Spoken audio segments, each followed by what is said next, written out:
Let's break down this story today. Headlines right across the country about a new push to undermine religious schools and religious freedom. With my Tuesday night panel, thoughtful thinkers they are, former Deputy Prime Minister John Anderson and Nick Cater, Director of the Menzies Research Centre. This is not just Christians involved in this concern this morning. It is, of course, Christian schools, but also Jewish schools, Muslim faith leaders and others concerned that if a controversial reform put forward in January by the powerful Australian Law Commission gets up. Now, I have to say, John Anderson, you know these proposals from the ALRC are often used by governments as a bit of a stalking horse. If the AG was to take up this proposal, it would decimate religious education because it would force schools to hire employees that may or may not agree with the faith of the school they're teaching in. That's a problem. It's a huge problem. It really is. I mean, what you've got here, you've had the successful march of the left through the institution since the late 1960s. They've captured academia, they've captured arts, drama, the media, much of the political scene, even a lot of the sporting scenes. Of course, those independent schools, very often, if not most often, faith-based, are a final ground that has to be conquered if the state is to be the arbiter of what is right and wrong. It is a complete reversal of what ought to happen in Western civilised democracies, where government is downstream of the people. This is an attempt to turn us into vassals of the state, and it's a long-held desire of the left to ensure uniformity. It should be resisted very strongly. Nothing is more important than our four basic freedoms: conscience, belief on the one hand, association, speech, and private property. We've always believed, John, though, that parents, or we've long believed, that parents have got a right to choose how their children are educated. We believe in choice, certainly on my side of politics. This is an attack. It's hard not to see it as an attack on not just faith or people of faith, but choice in education as well. And is it a harbinger of attacks on funding for non-government schools?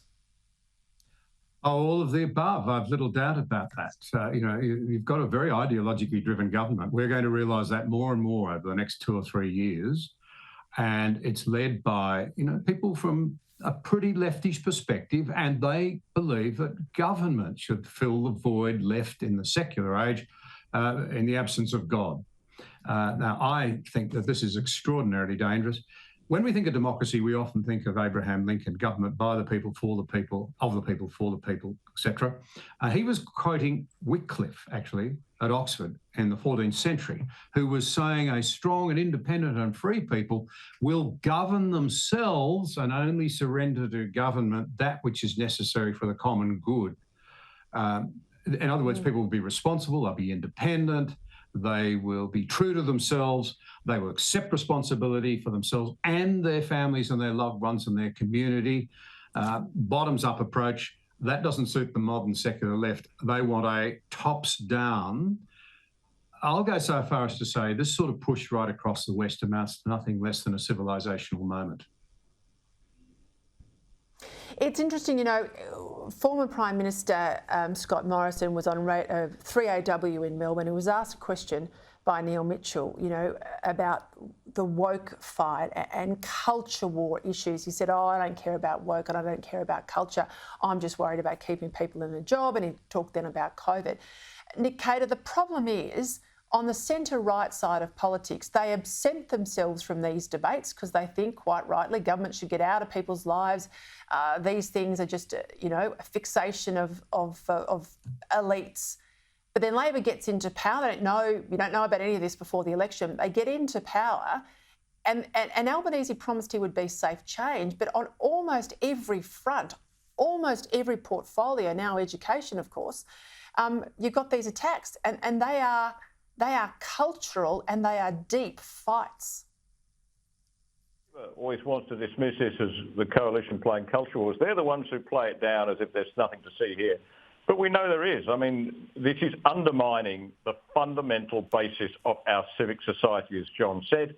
the whole notion of citizenship, the whole notion of freedom of religion, freedom to choose any religion or none, is being undermined. It is vital that we fight these battles and win, and we can win because I think, as you said, there was nothing about this before the election. As you know, at the last election, the coalition paid the price for having balked on the religious freedom issue. 5 coalition MPs, there were campaigns against them by the Australian Christian Lobby, one of the most effective campaigning bodies on the Conservative side of politics. 4 of them lost their seats. So I'd be very careful if I was Anthony Albanese before pushing this.